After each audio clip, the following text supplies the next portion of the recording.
Oke, saya akan mulai. eh Teman-teman semua, saya sekarang akan bercerita tentang pengalaman saya di waktu saya masih kecil. Di waktu saya masih SD, saya punya kebiasaan, yaitu berjalan-jalan tanpa tujuan, jadi berkeliling. Jadi habis pulang sekolah, mungkin sekitar jam 12 atau jam 1 siang, saya lupa. Setelah pulang sekolah, saya kemudian nggak langsung pulang ke rumah. Biasanya kan saya pulang ke rumah jalan kaki. Itu mungkin dari sekolah ke rumah itu sekitar 30 menit jalan kaki, atau kalau naik becak mungkin sekitar 15 menit. Nah, saya kadang bisa 2 jam, 3 jam ya. Itu jalan kaki mengelilingi kampung-kampung tanpa henti, sambil merenung, sambil membayangkan, sambil berkhayal.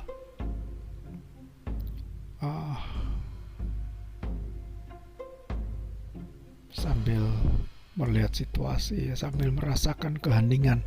Saya nggak tahu kenapa kok bisa disebut sebagai keheningan, tapi saya merasakan hening yang luar biasa saat saya berjalan-jalan seperti itu. Jadi saat berjalan-jalan seperti itu, saya biasanya setelah sekitar 20 menit, 30 menit gitu ya, kemudian saya sampai pada saat dimana segala sesuatu di sekeliling saya menjadi terasa hening. Jadi heningnya itu bukan heningan karena nggak ada suara, bukan seperti itu, tapi keheningan di mana semua peristiwa, semua suara, semua keramaian lalu lintas di jalan itu tiba-tiba itu seperti keheningan yang dalam bagi saya.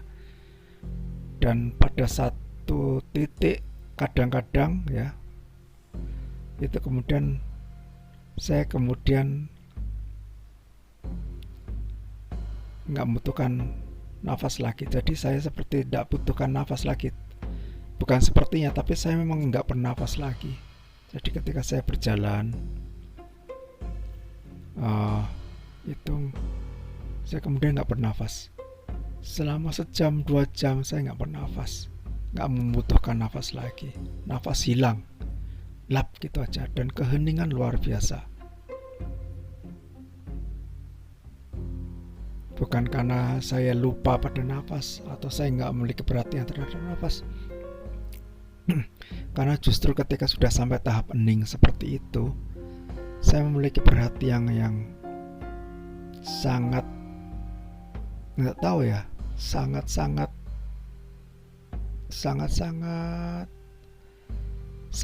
perhatian terhadap apa aja yang ada yang saya alami pada saat itu, pada tubuh saya, pada lingkungan saya yang ada di situ. Jadi awalnya biasanya itu dimulai ketika lingkungan itu atau suasana itu berubah menjadi sangat indah gitu.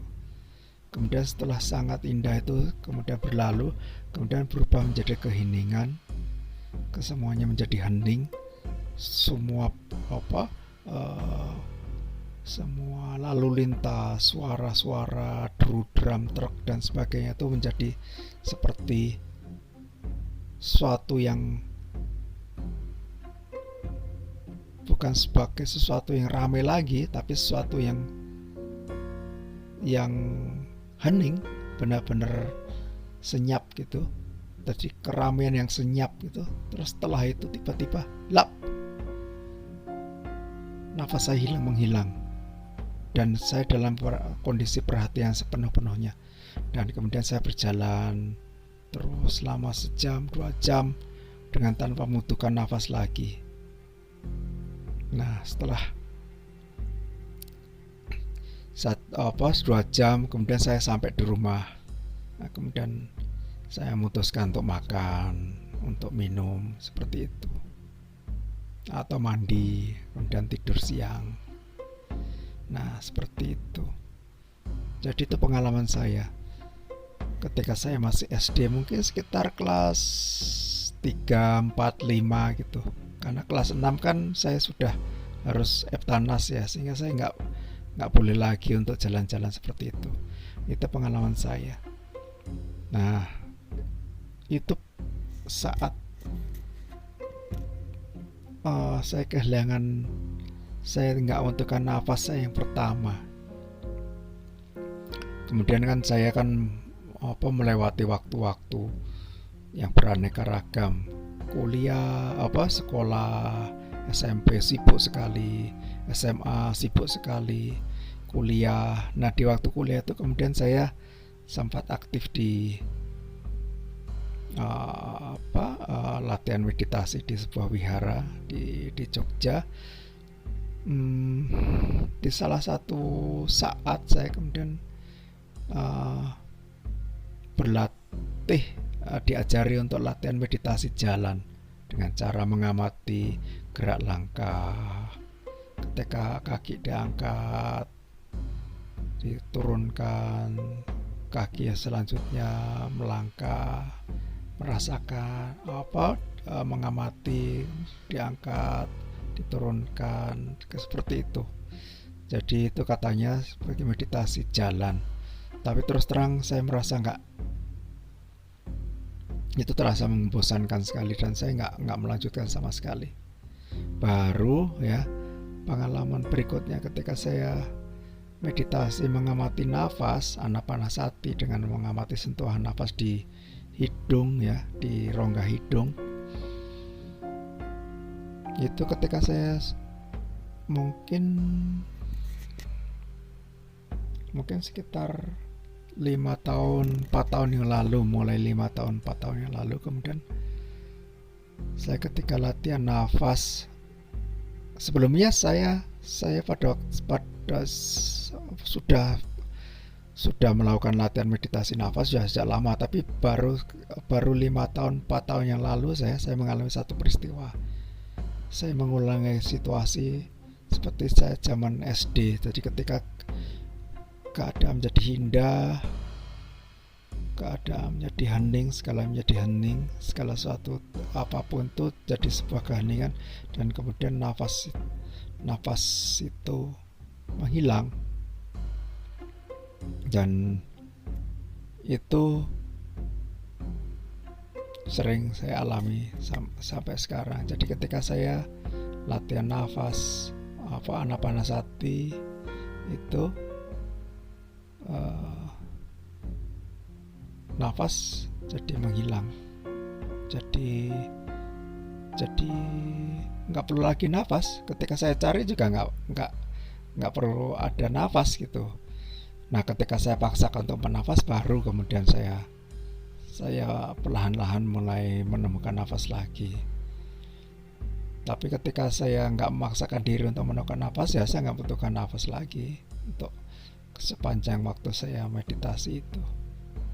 Dan itu suasana yang sangat menyenangkan, yang sangat mengasihkan, bukan sesuatu yang sangat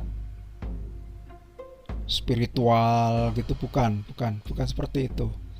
Saya merasakan itu sebagai sesuatu yang mengasihkan aja.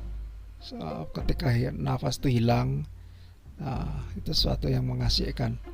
Sama seperti zaman dulu ketika saya SD, nafas itu menghilang, itu benar-benar mengasihkan sekali, benar-benar asyik gitu loh. Ketika saya bisa, yang tadinya awalnya saya memikirkan macam-macam, tiba-tiba saya nggak perlu memikirkan macam-macam, mengamati keadaan aja tanpa perlu lagi bernafas.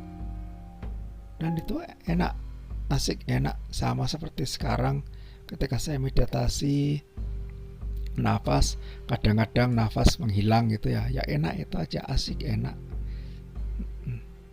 Nah, seperti itu. Saya nggak tahu apakah ini fase apa atau manfaatnya apa, artinya apa. Saya nggak nggak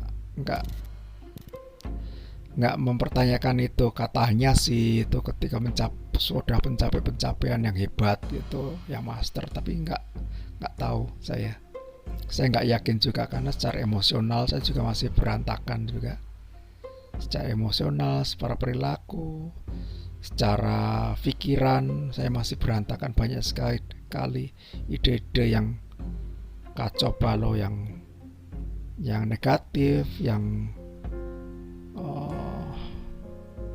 aneh-aneh itu masih berkecamuk di dalam benak, di dalam pikiran dan benak saya, bahkan dalam perilaku saya. Jadi itu kayaknya sih nggak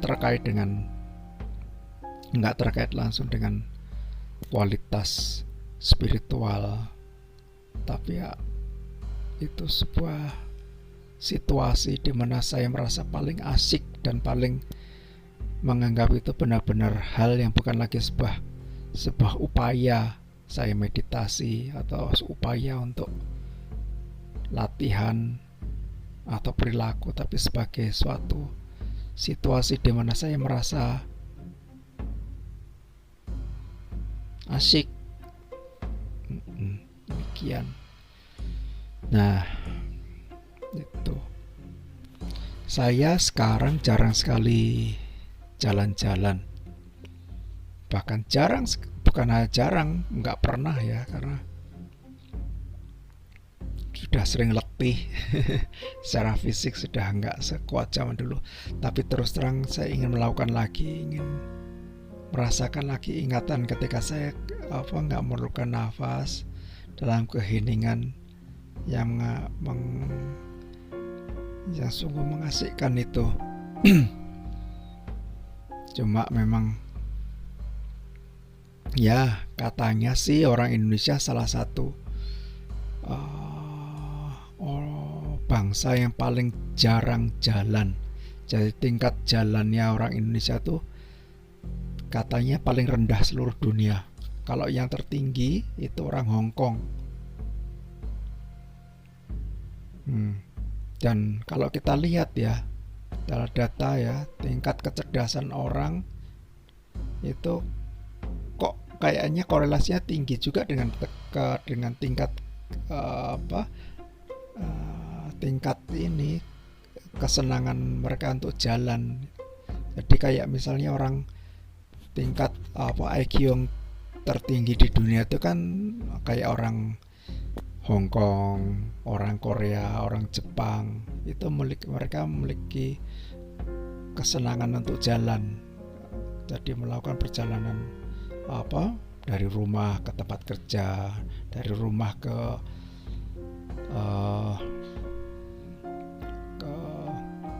stasiun KRL gitu atau stasiun metro.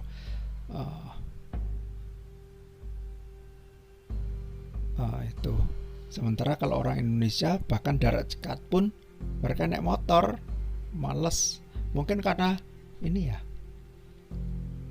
karena faktor sinar matahari yang panas gitu, yang menyengat. Dan jeleknya lagi orang Indonesia tuh merasa gengsi, terutama kelompok cowoknya merasa gengsi kalau harus memakai topi atau memakai payung. Memakai topi aja merasa gengsi, apalagi memakai payung. Jadi mereka lebih suka naik motor daripada jalan kaki memakai payung atau memakai topi. Itu dianggap sebagai nggak maco.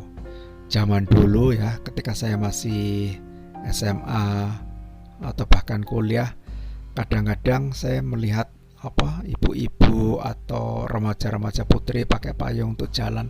Tapi bahkan kalau sekarang sudah nggak pernah lagi saya melihat orang jalan pakai payung. Padahal ya, kalau kita menghilangkan konsep-konsep perasaan bahwa pakai payung itu suatu yang nggak maco atau suatu yang nggak bergaya, yang nggak trendy. Karena kalau zaman sekarang yang trendy itu yang punya mobil, yang naik motor, yang ber AC. Nah itu ya, nah itu kan merusak sekali. Harusnya orang untuk bisa berjalan sehingga tingkat kecerdasan bangsa itu bisa terangkat, terdongkrak lagi, mengikuti ini tingkat kesehatan, mengikuti tingkat keterampilan untuk berpikir. Saya ingat sekali ya, ketika saya suka jalan-jalan, maka ide-ide itu mengalir deras sekali. Jadi ada koherensi atau keterkaitan antara gerak kaki, gerak tangan, dengan kita melihat pemandangan, dengan penemuan-penemuan ide-ide, dengan konsep-konsep, dengan kreativitas. Karena kita gerak, kita melihat situasi, itu memicu merangsang otak kita untuk menjadi kreatif, dan untuk mengatasi rasa panas ya, rasa kegerahan, rasa kepanasan orang Indonesia. Sebenarnya kita bisa pakai payung, nggak ada salahnya pakai payung. Seperti kalau orang Inggris ya misalnya ya, kan umum pakai payung karena sering hujan. Jadi gentleman Inggris itu biasa pakai payung, dan itu ketika pakai payung, bawa payung itu kan nggak dianggap sebagai, mereka nggak dianggap sebagai orang yang feminin atau kebencong-bencongan gitu kan, enggak. Atau misalnya di cerita Wong Fei Hung tuh bawa payung, bahkan payungnya tuh bisa dipakai sebagai alat bela diri. Artinya payung tuh karakternya bisa suatu sifat bisa menjadi suatu sifatnya maco gitu loh, nggak selalu sifatnya feminin atau hanya boleh dilakukan oleh kalangan perempuan ya. Bahkan zaman sekarang pun sudah tidak dilakukan lagi oleh kaum perempuan Indonesia. Jadi ada saatnya kita perlu menggalakkan lagi memakai payung, sehingga kita menjadi lagi bangsa yang cerdas, bangsa yang bisa menemukan kejernihan, bisa jadi bangsa yang menemukan kreativitas, atau bahkan sebagai bangsa yang bisa menemukan keheningan dalam pikiran dan batin. Terima kasih.